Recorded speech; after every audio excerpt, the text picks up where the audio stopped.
back at this organic field, and yeah, I'm going to have a go at the next stint.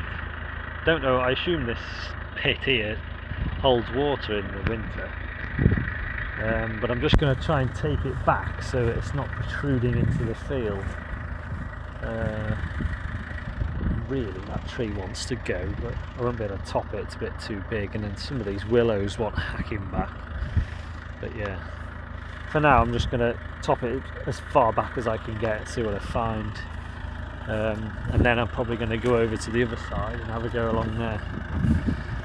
So we'll do this little bit and then we'll see how we get on.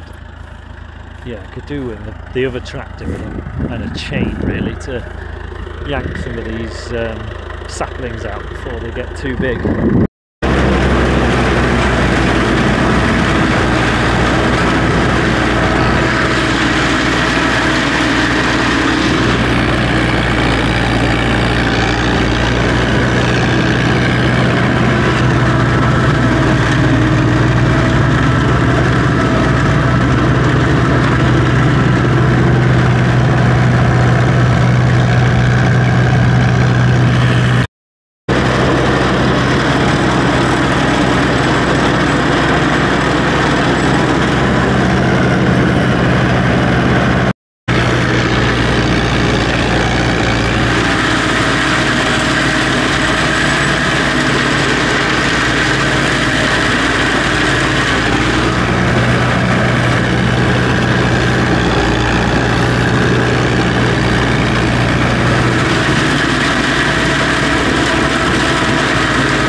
This is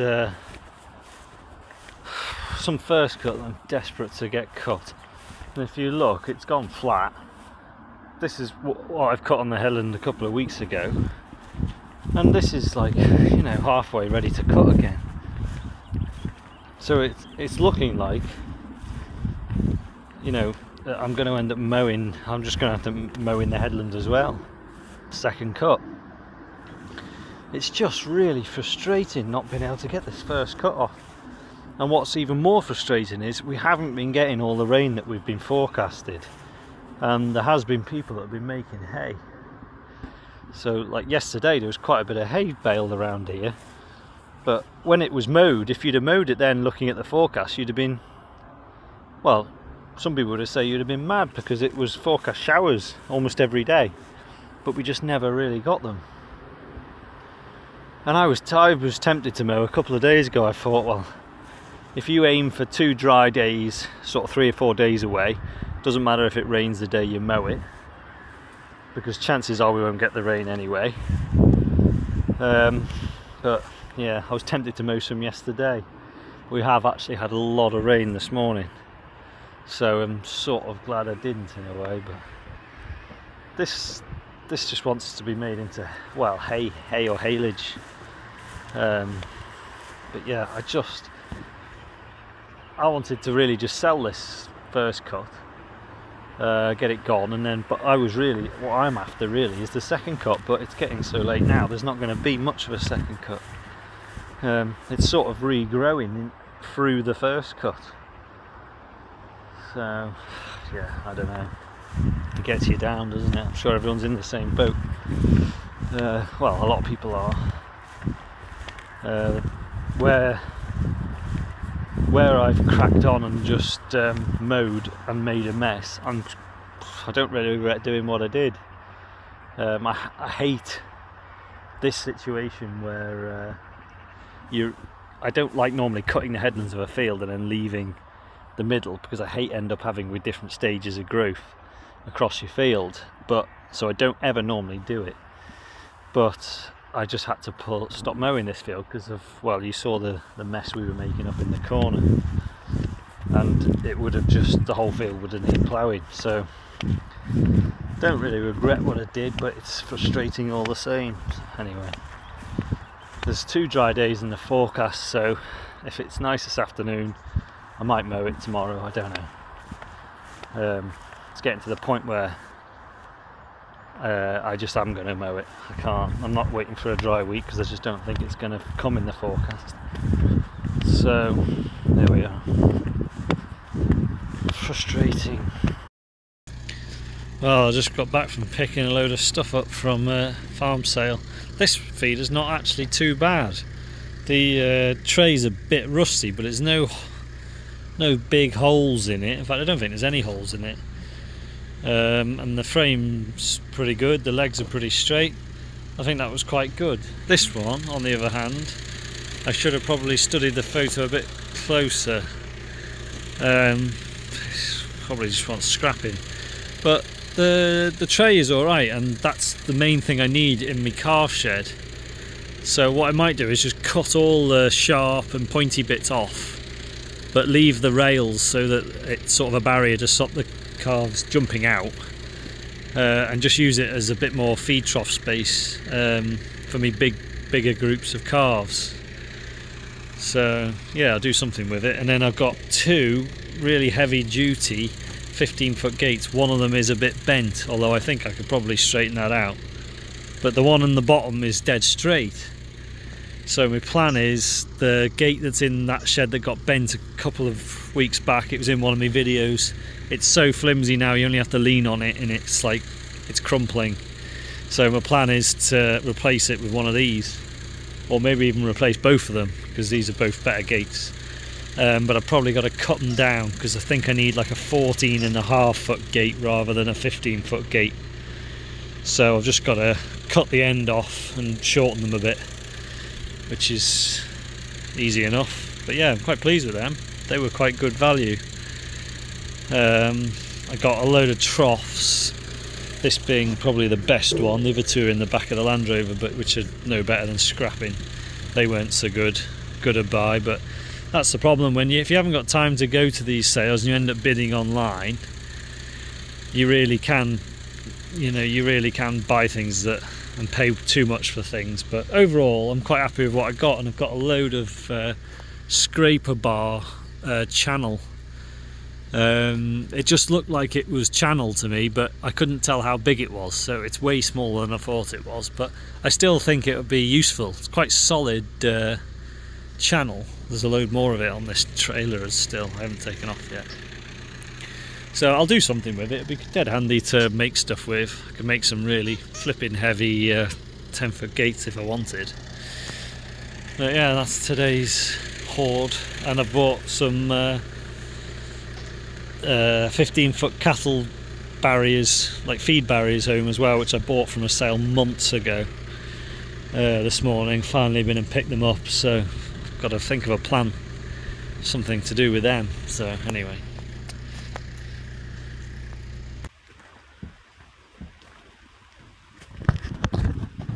Well, it's Tuesday night, 9th of July I think, and it's yeah, it must be about 9 o'clock at night. I'm just doing my jobs. It's really close, humid and muggy. It's been rumbling thunder for the last hour or so, and it's just real, just like rainforest damp rain. This dog's acting funny because he doesn't like the rumbling. But yeah, I don't know, it's been forecast stormy weather. I don't know whether it was actually forecast for today, but they keep forecasting, I keep seeing thunderstorms in their forecast. I thought today was actually going to be heavy rain this morning, and then it was going to clear up and be nice this afternoon, but we had the heavy rain this morning, but it's never really cleared up. It's been miserable all day, and it's very close now. But yeah, Christ, I know I've said it before, but we really could do without any more rain. It's wet. It's really wet. So, and there's nothing in the forecast. It gets to a point where you start thinking, oh, shall I just, you just see one dry day in the forecast, and you think, shall I just mow oh, it's really raining. Mow like 4 days before the dry day, and just hope that you don't get all that rain, and maybe you'll have one dry day to get your grass baled into some sort of haylage / silage. I don't know, but Yeah, so I haven't got much done today really. I've just moved my sheep. I think my sheep want worming, so I need to go and get some worming drench for them at some point, because I actually saw some worms in some of the muck, so it's time they were done. What else have we done? Just some cattle jobs, mucking out and bedding up. Yeah, it's absolutely lashing it down now. So it says we've had 18 mil today, 40 mil in the last week. So what a lovely July, really really nice. Got some really bad red mite in that first shed in particular, but really 2 or 3 of the sheds. So I'm gonna take some photos, because the best time to get photo, the vets now, you can't just ring up and order. Last year I tried to order some of this Exalt stuff, which is quite expensive red mite killer, which you put in the water, which, you know, goes through the hens, and it's supposed to kill the red mite that are feeding on the hens. And apparently it does a really good job, but it's hellish expensive, and I've always wondered really whether it's worth doing. But my egg production is so down now, and I've lost so many hens. I don't think that the red mite are killing the hens, but they're certainly weakening them, and it's just making them really vulnerable to other things. And I could do with the eggs, to be honest, because I've got 4 sheds running, and I've only just scraping by with eggs, and I've got a shed to be booked to be cleared out in the next 3 weeks, I think. So I'm gonna bite the bullet and see if I can order it. I tried to order it last year, and they were so awkward with me. They said, "Oh, you've got to prove that you've got it, and we'll send out some sample dishes, and then you've got to, when you get the sample dishes, you've got to leave them in your shed for a week and then send them back, and then if we find that there's lots of mites, we'll then give you the product, and then, you know, it takes 2 weeks to treat them, and then by the time I would have got it, you know, it would have been heading towards winter, and I just thought, what's the point to spend all that money? But so I never bothered. But this year they're really being knocked by him, and it's just horrendous. It's not pleasant. If you don't get to rolling the eggs off till like now, any eggs that are on the conveyor belt are absolutely covered in mites, and then they're everywhere. You're crawling in them. It's horrible.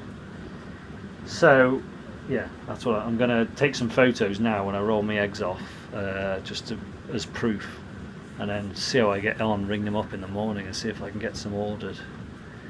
So yeah, that's the plan. Other than that, pray for some dry weather. It's certainly not getting any dry at the moment, but what can you do? Anyway, boring video, sorry about that one.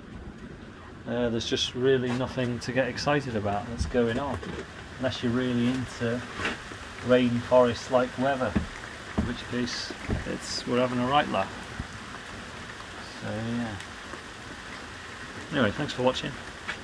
See you in the next one. Bye for now. Doing in my shed.